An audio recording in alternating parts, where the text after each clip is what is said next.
Hey guys, it's Kelly. Today I'm reviewing Caraval by Stephanie Garber, and if you've watched my June wrap-up, yes, we're in July. How are we in July? I don't know. But if you've watched my June wrap-up, you'll know that I loved this book. I still haven't reviewed it on Goodreads, actually. I'm gonna give it a 5 out of 5 stars. It was so good. I actually am a little bit annoyed with myself though, because... Can I film a video without dropping anything? The way people spoke about it made me think it was a standalone, and I didn't know until I was like halfway through the book that it was actually the start of a series, so I hate myself for doing this to myself because now I have to wait like another year to go and finish this. Anyway, Caraval is about two sisters called Scarlett and Tella who have never left their tiny island home of Trisda, but they've always dreamed of going to Caraval, which is this magical 1 week a year performance that it's like a game that you participate in, but it's also this big elaborate performance, and it's difficult to explain what Caraval actually is. It's a game, but it's a very immersive game. Like, you enter into this world and it seems very magical and mystical, and there's all these actors, and yeah, it's very cool. It's very cool. I want to play Caraval, but not die. And they finally get the opportunity to go to Caraval. They get invited by the Caraval master and they go. Before they arrive, they get separated, and when Scarlett arrives on the island where Caraval is being played, she realises that her sister Tella is most definitely missing. And it's supposed to be, you know, it's supposed to be a game. It's not supposed to be real, and everyone keeps reminding you that it's not real, but everything that you feel, everything that you see, everything that you hear, everything that you touch feels extremely real. And the feeling is the real problem there, because Scarlett starts developing very real attachments to people within the game and starts developing very real fears for people within the game, and yeah, once again, I suck at synopses, but you should go read Caraval because it's really good. In terms of characters, I don't actually know if I liked the characters in this book. Tella annoyed me from the first chapter. She's just too like carefree and is willing to let everyone else clean up her messes for her, which I don't like in a character, so she just kind of annoyed me. Whereas Scarlett is the opposite end of that, which also annoyed me, where she's too careful, and my cat is making the cutest sounds. Scarlett is just too careful and too willing to clean up other people's messes, and that also annoys me. Like, let people make their own mistakes and let them deal with their own mistakes, like it's not your problem.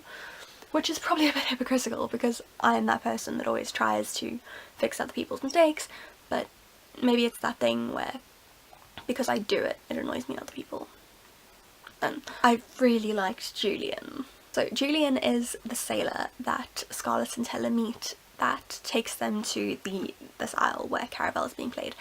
And him, I have to say, I was rather fond of. The whole time I was reading this, right, and I think they are planning on turning Caraval into a movie. The whole time I was reading this, I was imagining Julian looking very much like Lee Jordan from Harry Potter.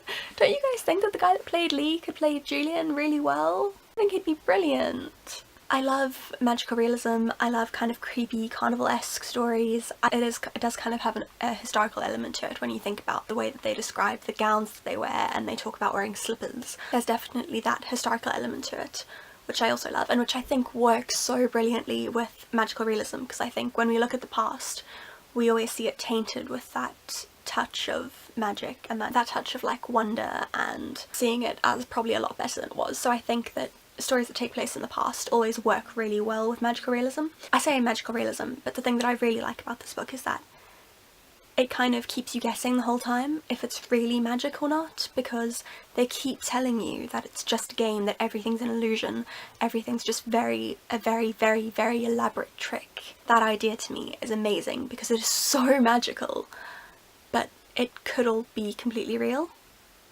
and it's magic that's been made, which is kind of a really cool idea. Overall, I was just completely enthralled by this world. The world of Caraval, the book, is very like Caraval within the book, where it completely sucks you in and leaves you questioning what's real, what's not real, who's an actual player, who's an actor, what's magic, what's an illusion. It's a bit trippy reading it because you, in a lot of ways, are going through exactly the same experiences as the characters, and that made it a really great reading experience, and that makes you really want to just immerse yourself in the book and surround yourself in the world, because it does feel so real. I think you can tell from everything I've said so far that I think the world was built really well. It kind of made me think of like 17th century Venice, and I love Venice. Like, give me Venice any day. I can't wait to go there. It's a bit dirty and grimy, but there's still so much beauty, and there's like water everywhere and old buildings, and it's very romantic. Not even in the sense of like falling in love, but just it's a very romantic setting. Like the romantic era of art, you can imagine coming out of that setting. Looking through the reviews on Goodreads, it's one of those books that I found people either love or hate. So all of the reviews are either like 4 or 5 stars or 1 star. So I really hope that you guys enjoyed as much as I did. I loved the intricacy and the beauty and the magic, and got completely swept up in the drama and the romance of the whole world. I totally get the Bookstagram and booktube hype now, guys. I know I was complaining about it being a series and the fact that I didn't know it was a series, but at the end of the book it leaves you wanting more, which obviously a book in a series should, because otherwise you're not going to be tempted to pick up the next series. It does leave you wanting more, but it's not like too much of a cliffhanger, you know? It's not someone literally like dangling over a cliff and you don't know if they're going to live or die. The book ends at a point where it gives you a little bit of closure, but it also keeps you in just enough suspense to get you hooked and make you want to read the next one, which I think is a really difficult balance to strike, and I think she did a really good job of it, because I hate when books leave you like completely unfulfilled. I know you have to leave a little bit of suspense and a little bit of a cliffhanger,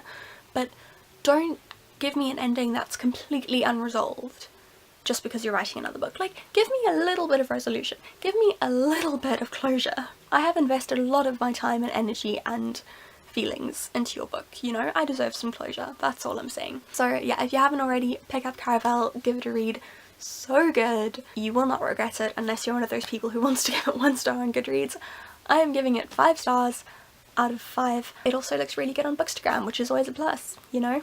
This book just has so many twists and turns. It deals with abuse, it deals with first love and young love and sisterly love and growing up, and it's everything you could want from a young adult book. It merges sort of a coming of age tale with fantasy seamlessly, and those are like 2 of my favourite genres, so I have no complaints about this book. If you enjoyed this video, please give it a thumbs up and subscribe to my channel. Let me know in the comments what you thought of Caraval, and I will see you all again very soon. Bye!